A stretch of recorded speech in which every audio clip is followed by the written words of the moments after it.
అవును సత్తిగడ ఏంట్రా కనపడటం లేదు. రాత్రి ఎక్కింది ఇంకా దిగలేదు అనుకుంటా అన్న.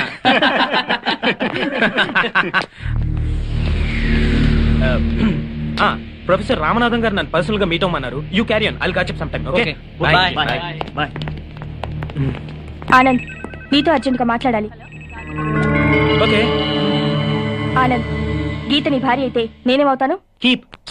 నువ్వు జోక్ చేస్తున్నావో నిజం చెప్తున్నావో అర్థం కావటం లేదు. నన్ను ప్రేమించానన్నావు, పెళ్లి చేసుకుంటానన్నావు. ఇప్పుడు అది ఎవరితోనో. ఎప్పుడు నేను ఏ కొత్త అమ్మాయితో తిరిగినా నీకు ఇదే భయం, ఇదే డౌట్. రాకూడదు చే. నీకే కాదు, ఏ ఆడదానికి మగాడి మీద ఇలాంటి అనుమానం రాకూడదు. ఇటు చూస్తేనే మన పెళ్లి దగ్గర పడిపోతుంది. ఏదో ట్విన్స్ మీద మనసు పడ్డాను. గీత కూల్ డ్రింక్ లో మత్తు మందు కలిపి లాగించేశాను. ఇక ఆ సీత విషయంలో నీ ఆపరేషన్ ఉందనుకో, అదే లాస్ట్. తర్వాత మన పెళ్ళేగా. అసలు నీకో విషయం తెలియాలి. నా ఉద్దేశంలో ప్రతి మగాడు పెళ్లికి ముందు శ్రీకృష్ణుడిలా ఉండాలి, పెళ్ళైన తర్వాత శ్రీరామచంద్రుడిలా ఉండాలి. నువ్వు చెప్పేదంతా నమ్మొచ్చుగా. నేను ప్రాణప్రదంగా ఆరాధించిన ఆ జయ మీద పొట్టు.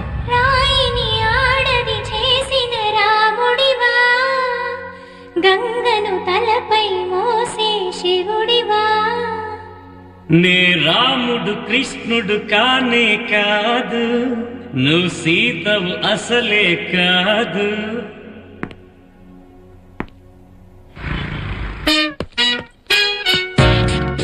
ఏంటా మళ్ళీ వచ్చావు? బయటకు వెళ్ళదు, లోపల రావడానికి వీల్లేదు. వీల్లేదా? చూడండి సార్, ఎంత చెప్పినా అనుకున్నా లోపలికి వచ్చాడు. నీకు అసలు గుర్తుందా? ఎన్నిసార్లు చెప్పాలి నీకు? నువ్వు చచ్చి గీ పెట్టినా సరే నా పోస్ట్ ఆఫీస్ లో నీ అకౌంట్ ఓపెన్ చేయను. Get out. నువ్వు నా కాళ్ళ మీద పడి బతుల్లో నా అకౌంట్ ఓపెన్ చేయను. మరి ఎందుకు వచ్చావు? ఈ పోస్ట్ ఆఫీస్ లో జరుగుతున్న అన్యాయాన్ని ఎదిరించడానికి వచ్చా. ఏంటి ఈ నామాలమూర్తి ఆఫీస్ లో అన్యాయం జరగటమా? ఇంపాసిబుల్. ఏంటిది? Post cards. దీని రేట్ ఎంత? 50 పైసలు. దీని రేట్ ఎంత? 50 పైసలు. దాని రేట్ ఎంత? 50 పైసలు. మేము పట్టంగాల్లా కనబడుతున్నావా? ఏంటో నువ్వు మాట్లాడేది? తణుకులో ఉన్న మా తమ్ముడికి ఉత్తరం రాయాలంటే కార్డు మీద రాయచ్చా? రాయొచ్చు. బెంగళూరులో ఉన్న మా బావుకి కార్డు మీద ఉత్తరం రాయచ్చా? రాయొచ్చు. చెన్నైలో ఉన్న మా చెల్లికి కార్డు మీద ఉత్తరం రాయచ్చా? రాయొచ్చయ్యా. 3 చోట్లకు ఒకే కార్డు ఒకే రేటా? 3 చోట్ల కదయ్యా, 30 చోట్లకైనా ఒకే కార్డు ఒకే రేటు. బస్సుల్లోను, ట్రైన్ లోను, ఫ్లైట్ లోను బెంగళూరుకో రేటు, చెన్నైకో రేటు, తణుక్కో రేటు. కానీ కార్డు మాత్రం ఒకే రేటా? అదే మా పోస్ట్ ఆఫీస్ గ్రేట్. కార్డు గురించి కవర్ చేసింది చాలు. ఇదిగో 5 కిలోల బియ్యం. ఏంటిది? తెల్ల కార్డు. ఈ మధ్య బియ్యం వేయడం మానేసావా? అవి కూడా నువ్వే నొక్కేస్తున్నావా? ఏమండి, రేషన్ షాప్ కాదు సార్, పోస్ట్ ఆఫీస్. అదే అదే అదే నేను అంటున్నా. నాకు అకౌంట్ ఓపెన్ చేయి. నువ్వు పక్కరా.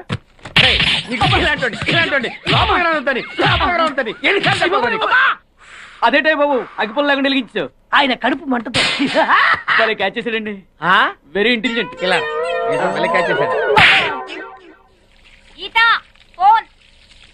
గీతా, ఫోనే నీకు. నేను బాత్రూమ్ లో ఉన్నాను కదా, నువ్వు వెళ్ళి మాట్లాడు. Okay. Phone for you. Thank you. Okay. Hello, is it Geeta? Yeah, Geeta speaking. Hi, Anand here. Hi. ఏం లేదు, నిన్నటి దాకా నిద్ర లేవగానే చదువు తప్ప వేరే ధ్యాసే ఉండేది కాదు. ఇప్పుడు నువ్వు తప్ప వేరే ధ్యాసే లేదు. నిజంగా నేనంటే అంత ఇష్టమా? ఎదురు పడితే ఎంత ఇష్టమో చెప్తాను. ఓకే, ఎక్కడ ఎదురుపడమంటారు? Botanical garden. Okay, bye. Bye. What dad? తిరగడం విషయంలో నీకెంత ఫ్రీడమ్ ఇచ్చారో నీకు తెలుసు, కానీ పెళ్లి మాత్రం ఎవరిని చేసుకోవాలన్నది నాకు వదిలేయమన్నాను. అది గుర్తుంచుకో. Okay dad. రేయ్, ఓకే అంటే కాదురా, నాన్నగారు చెప్పినట్టుగా వినాలి. అమ్మా సర్లే, టిఫిన్ తింది కాని పదరా. వెళ్ళు. బావా, నాకు ఆ విషయం అర్థం కాలేదు. పెళ్లి మాత్రం నీకు వదిలేయాలా? ఎందుకు?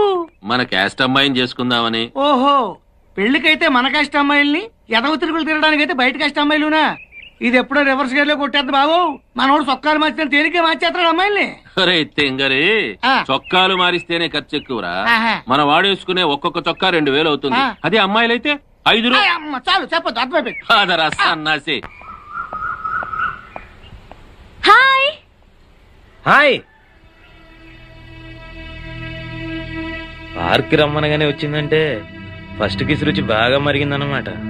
రే ఆనంద్, నీ ఎంబీబీఎస్ పూర్తి అయ్యేదాకా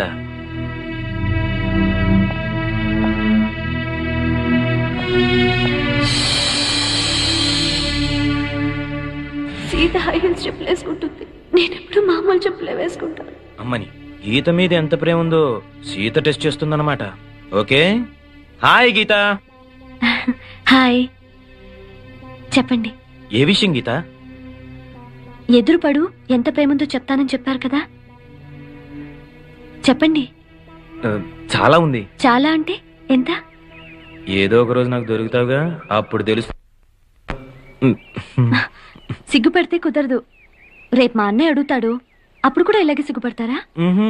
మరి చెప్పండి.